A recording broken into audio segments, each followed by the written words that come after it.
Thanks for joining us. My name is Ibrahim Sani. Every now and then, we're gonna get a very interesting interview. This is one of them. In the studio with me is Fabian Fernandez. He's a Malaysian explorer. He's about to circumnavigate the world. There's plenty of things that I want to ask him. Let's start with Fabian. What are you intending to do in the weeks or months to come? Let's start off with that. Okay, I will start the journey in about 10 days' time. Okay. Destiny and my crew will leave for Maldives as the beginning of the journey. All right. We leave on February 6th. That's the schedule. Wait, from Malaysia? Yes, from Port Klang. From Port Klang. So you're gonna be circumnavigating the globe on a yacht. Okay, it's a sailing boat. It's a 38-foot Hunter. Okay. Hunter is like the type of boat, Okay. like a BMW for a car, something like that. Oh, okay. Okay, so it's a brand. It's a cruiser. It's meant to be used for coastal sailing. Okay. So that's what I did. We had to upgrade the boat over the last few years to get it to a point where we are comfortable to go long distances with it. All right. But going to Maldives is not coastal. Yes, it's not. It will be in the open ocean for about 1,600 nautical miles, which is roughly 3,300 kilometers. Okay. Open sea. Okay, so you're leaving Port Klang, you're going upwards, turning left towards Sumatra, and off you go to Maldives with you and your crew. How many members do you have? For this particular voyage, I have another 2 crew. I actually opened this up to Malaysians, but did not get much feedback. Okay. So now I have a British and a Czechoslovakian with me. Okay. Okay. I want to ask you the why very shortly. So Okay. let's do the route first. Okay, so off you go. You're pushing off February 6th to the Maldives, and then you will perhaps resupply, repair the ship if there's any repairs needed, and many more. And how long will you be there in Maldives? Okay, we are leaving on February 6th. We will take us about 18 days to get to Mali, the capital. Yeah. And in order to meet, there is a rally being organized by the Maldives Tourism Corporation, which we are sponsored by them to attend. And so I need to be there by the 1st of March, basically. So I'll arrive a bit earlier, God willing, and then just chill and wait until the rally, do the rally for 18 days, finish that, park up the boat perhaps a week later after sailing a bit. Then I come back again. I will return back to Malaysia, mainly because it's almost a month and a half waiting before the next leg, which is from Maldives to Chagos, Chagos to Seychelles, Seychelles to... Okay, and then in Seychelles we wait again. I'll come back to why we wait. Seychelles, and then from Seychelles it will be either Madagascar or Tanzania, and that would mean I've already crossed the Indian Ocean. Why we wait and why it's taking this time is because there is steady wind patterns, trade winds. Trade winds, when the explorers in the old days, when they came towards the east, they always used the trade winds, hence the name the trade winds. So we wait for particular periods or seasons to catch these winds. Because we have an engine on the boat, but the engine is meant for short distances. Yeah, I understand. For longer distances, it's all sail. Yeah. That's why it takes you have a few masts on your Hunter ship. Yes, we have a mast and a full set of sails. So that will take us on to Tanzania or Africa by perhaps September, October this year, and then we work our way south towards Cape Town. Cape of Good Hope, and eventually Cape Town, where I hope to be in there by Christmas, New Year. Okay, this is fantastic. Okay, and then from Cape of Good Hope or Cape Town, you would sail upwards towards... The plan is, there's 2. What I told my family is I've not decided whether I will do the route straight to Europe. That means going around the west coast of Africa, all the way up to the Canary Islands into Europe or Portugal, Spain, and so on and so forth. Most likely Portugal. But that's a very long trip. It will be Cape Town, St. Helena, St. Helena to Canary Islands. This is a very long stretch. What I thought about was, let me cross the Indian Ocean first, then I have an option. I could go St. Helena to Brazil and then go up to the Caribbean and wait for a period, cross the Panama Canal to get to the Pacific side, and in 2025 I would cross the Pacific to the Marquesas, which is the French Polynesia. Yeah. That is another long trip, but a very clear, defined period to do it. Yeah. Once you get to French Polynesia, I plan to at least stay a year there because that's one of those places that not many people go to. I mean, you can fly to Tahiti or Bora Bora and all these things, but they cost a bomb, and not many people do this. I think not many Malaysians would travel to Bora Bora, Tahiti. It looks very Western kind of a place. Then once there, probably 25, I'll do that. And then 26, I make my way east back towards, I will stop in Papua New Guinea. I will not go into New Zealand or Australia unless there's a reason to, because New Zealand would be a good place to do repairs. But New Zealand will mean I'll have to go south from the French Polynesia down. So I'll probably go towards Papua New Guinea because I worked there many years ago. I would like to visit Papua New Guinea again. And from Papua New Guinea, work towards Indonesia and then back to Malaysia.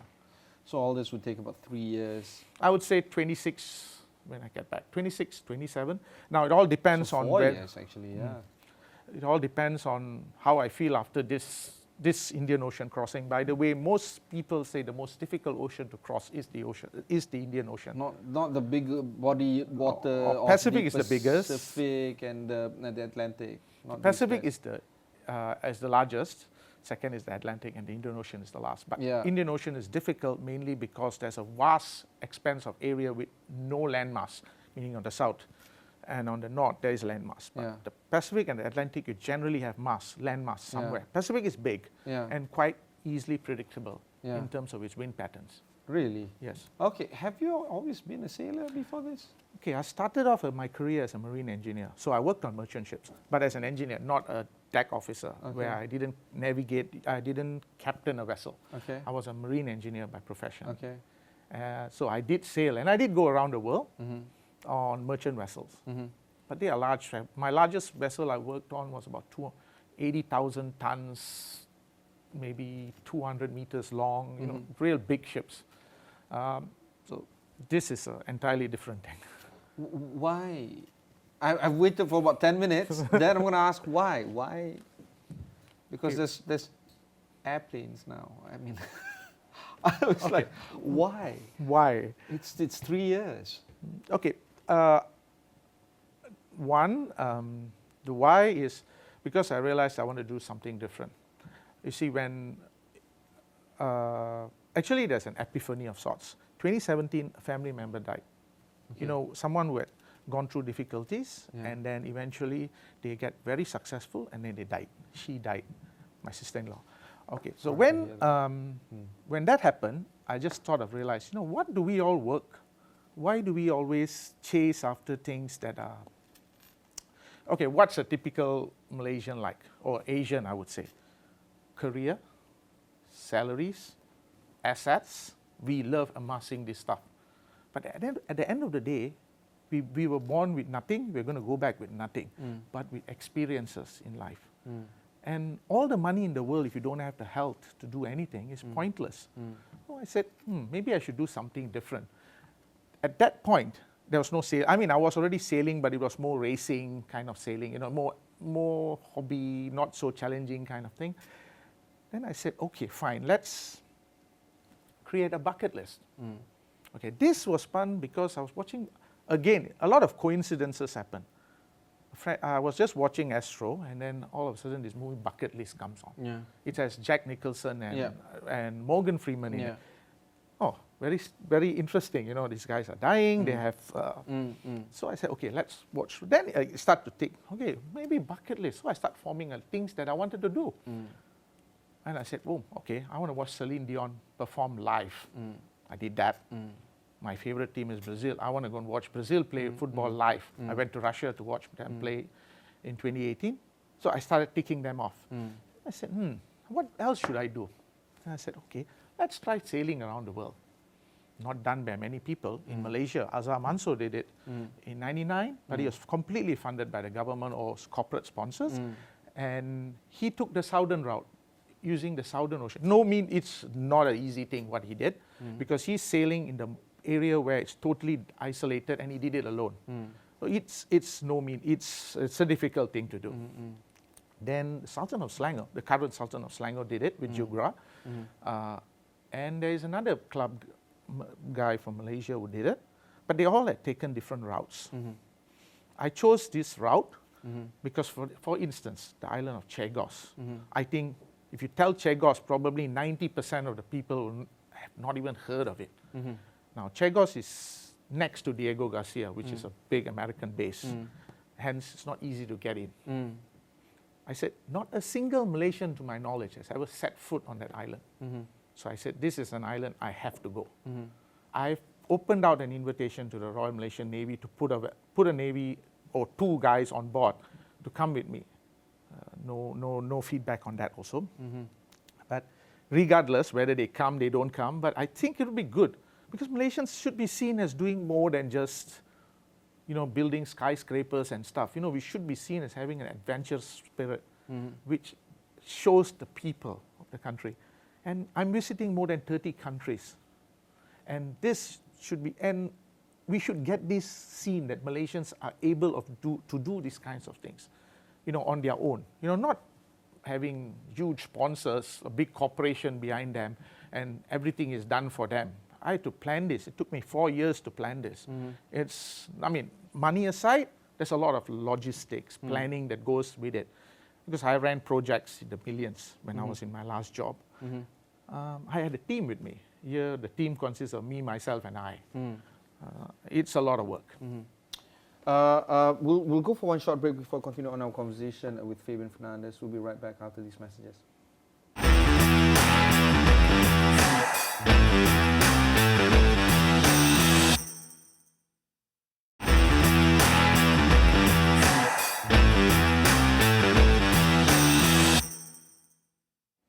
Thanks for staying on with me. I have a Malaysian explorer here in the studio with me, Fabian Fernandez. He's going to circumnavigate the globe on his yacht. Fabian, let's talk a little bit more about money. That is the key factor here. That is the most important engine or oil for your engine right now. How is it coming along? First of all, how did you start to get to where you are now? You have 2 crews, you have the ship, and you're ready to go. But sustaining it for the next 3 years is another kind of conversation. So let's talk about the finances element here. Okay, what I started off doing is, that's why it took 4 years. The boat was upgraded over the years. So everything was done in bits and pieces. It took me a while to get partially repaired this, do that. Because I do not have the funding to do it at one go. I suppose you could prepare a team and put it in. How much is it? 100,000, few 100,000. Okay. Sorry, I had millions in my mind. Look, to put it in perspective, Azhar's boat cost more than $1 million, if I'm not mistaken. Okay. And that was back in the 90s. Okay. So, my boat doesn't cost that much, obviously, because his was a purpose-built boat. Mine is not. Okay. It's just a standard boat that you find in the market. It's like a production boat. Let's just buying a car off the shelf kind of thing. Okay. So you have to do upgrades. You have to strengthen it, be able to take that kind of long voyages. Okay. So that part was the purchase. The purchase is the first part, because when I bought it, it was mainly for racing, around doing the regattas in this part of the world. I never thought about doing it that way. Okay. Then comes the funding for the next few years. I worked on saving this over the period of time. That's why, again, because I was in a position that allowed me that I could earn a decent living and be able to pay for such a thing. So I had to actually save it up over the last 3 to 4 years. And because my kids were already in university, my expenses is actually tapering downwards. So I could actually put more money aside to do that. And because of this, are you open to getting sponsors for this voyage? Actually, I am. I've actually reached out to Malaysia Airlines. They returned back and say, we don't fly to these destinations. But to me, I have friends who work in the airline industry. There is code share, and they could assist. But again, this assistance comes in the form of flights that they could put me on standby. That's just to come back to Malaysia. And for the crew, you see, initially my thought of when I was thinking about this is to share this experience with other Malaysians. That's my first and most important goal. Because when I went to sea, you had this, okay, I came from, okay, the first time you go into a big ocean, you have no clue how it looks like. And then you go out there and you say, it's mind-boggling. It's to me, it really shows how small we are in the world. Putting it in a spiritual context, it shows there is something divine out there that created everything. And this is an experience you cannot get. I'm not saying you only do it in the water and you see it, but because when you're in the ocean, it's open, there's nothing there. For maybe hundreds of miles, a friend of mine just crossed the Pacific and he saw one ship for 3,000 miles, which is roughly 6,000 kilometers, 5,000 plus kilometers, one ship in 30 days. So you can imagine how empty or vast this place is. So I wanted to let others experience this, and I tried to put it out through my interviews in other Astro channels on radio to get them to try to get people, get them on. But there was not much take up on that. So in terms of sponsors, again, there's nothing. The biggest supporter thus far has been the Raja Muda of Selangor. Now the Raja Muda of Selangor, because he is very much active in sailing, same as his father. And he is actually, I was invited to the palace to explain what am I planning to do. And he actually was very supportive. I would say, look, I'm not asking only for money. Sometimes a good pat on the back, because it's not easy to do these things. And to take other Malaysians is what is my goal. Because I want the others. And I actually told Raja Muda, and when we spoke, we were actually looking at the younger kids, the Olympic sailors, maybe some of our Royal Malaysian Navy. We have, even in the Navy, we have a racing team. But all they do is they race in regattas. And let's be realistic. I don't think our Navy is a blue water Navy. So the chances to get them, and to a place like Chagos, which is, we've never even been there. That would be a good flag waving exercise. But, I don't get that support. And I think that's something that the Raja Muda is actually very interested. Okay. What about the ideas of how sponsors could capitalize on this or benefit from this if they do, be a part of your voyage? First person I would look at is Malaysian tourism. Now, Malaysia Tourism, or even Malaysia Airlines, why I approached Malaysia Airlines directly, it's because you slap a big Malaysia Airlines logo on my sail, which is like about the size of this room, and it stands out. And you're going to countries that probably, maybe they've heard of Malaysia, but they may not even know where it is. This does attract a conversation. And when you deal with people of, you're going to be in so many countries where there are so many nationalities. People will come up to you and they will ask. In my previous life, I was with the Malaysian palm oil industry. And I actually approached the Malaysian palm oil board I actually messaged and spoke to the Director General, in fact, and asked him, why don't you just support me, You can slap on some MPOB stickers on the boat or something to promote Malaysia. Because my whole white sail is empty. This is an opportunity. It may not result in additional trade to Malaysia, but why not? It's free publicity. And I'm not asking them to sponsor my whole leg for the year. I'm just saying that use this opportunity. And in the beginning, when I talked to the Raja Muda, I was actually referring to getting them to sponsor the kids or the other deserving Malaysians on the boat. Sponsor them, not me. Because if you sponsor them, I get my crew, my main reason, because I want someone on the boat besides myself. So if they sponsored those Malaysians, then I got my crew. And those Malaysians will get an opportunity to do something that probably they will never do in their lifetime. If you're talking about a Malaysian sailor, an Olympic sailor, they would have this opportunity. And I'm asking for sponsors for them. Even then, that did not work out. So I'm in a way, I'm a bit sad that you know, when I'm doing something like this, and a lot of these things are done with no, I'm not trying to gain glory out of it. Yes, when I come back, yes, of course, there will be a lot of reasons for me to celebrate, but it's my own thing. But to bring Malaysians on board, to let them experience what I have seen at sea, now that's something that I think would be good for them in the future. Okay. Of course, doing this would require a lot of mental preparation. I see you have a wedding ring, so do you feel that that is a situation where you're not just alone in doing this journey? There's a lot of people behind you as well, in terms of how they need to manage your absence, so to speak, and how do you manage solitary kind of environment on long periods of on end when it comes to this voyage? Okay, I'll be honest. I think 99% of the people that I've spoken to when I talked about this think I'm crazy. Okay. And even that was probably why I was still determined to get it done. Okay. Because one of the things that we have to understand is during the course when I had this epiphany,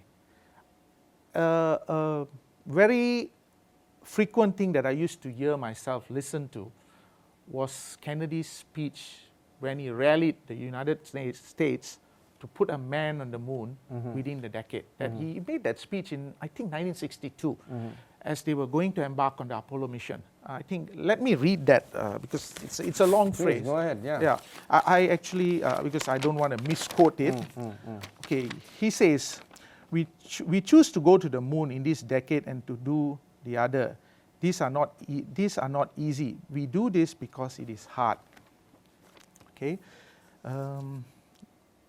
this goal will serve to show the best of our energy and skills, because that challenge is that one that we will not be willing to postpone, and one which we intend to win. Obviously, there was a reason behind this. Yeah. I mean, the win part is to beat the Russians to it. Yeah.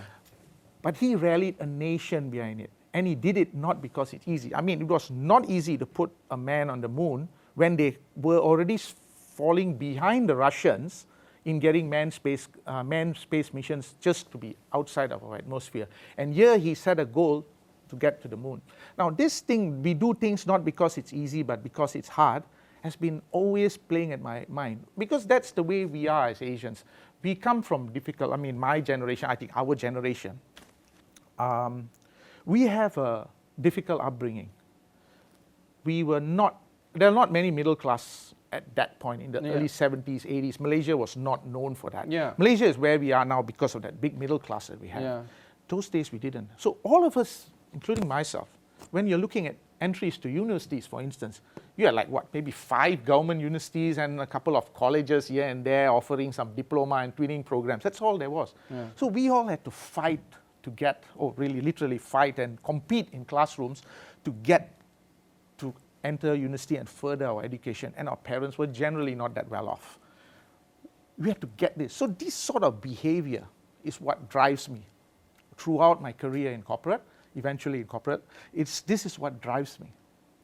To get things, I mean, it's not going to be easy. So that's the one you drive, you push yourself. All these people, family members and all, you know, the more they sound negative, I mean, of course, there are people that I try to convince them and eventually win them over, especially my close ring in my family. I will try to win them over and say, look, I'm still reachable. I have a satellite phone on board. You can call me. Within 2 weeks, I'm already in some place which you can have mobile connections. My satellite phones allowed me to call. So it's not as it was maybe 30 years ago when satellite communication was practically unheard of. Yeah. There is a chance. And I've put the voyages in such a way that you reduce the element of risk in the beginning. Okay. Because that's where people get more nervous. Oh, you're leaving, and then it's like 1,600 miles before you reach Maldives. Yeah. So that's why I've got 2 crew, which both of them have done longer passages. Yeah. So that element of risk is reduced. The time of the year has been planned to reduce the effects of cyclone. So I'm allaying the fears of the people around me, especially the closer ones. For the rest of the others, and there are a lot of them will say, oh, does he even have the capability of doing it? You know, when I hear that, that's absolutely the reason why I have to prove them wrong. And that's one of the things that I intend to impart to the others, to the younger generation. Because what they have this thing now, which we see very less of, I would say, because in my previous life, yes, I interview a lot of young engineers up ranks. Things are so much more easier for them. You know, they did not have to struggle as much as we did when we were younger. I mean, there were 5 universities. Now you've I think you throw a stone, you'll hit 10 universities. You know, it's like that.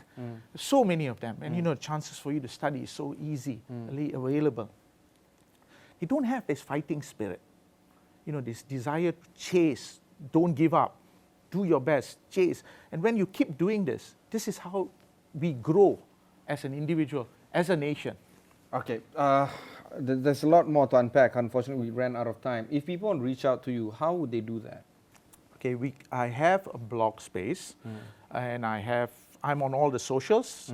Facebook, I'm on my social media. On Facebook is Destiny Dawn. On Instagram is Destiny12. And my blog is DestinyDawnSailing.com. Okay, fantastic. I really wish you all the best. Perhaps I'll even track your journey, and you know, we don't have a satellite phone here, but you know, if you get yourself to an internet, we can actually, you know, converse then as well, and can get you on this show even more.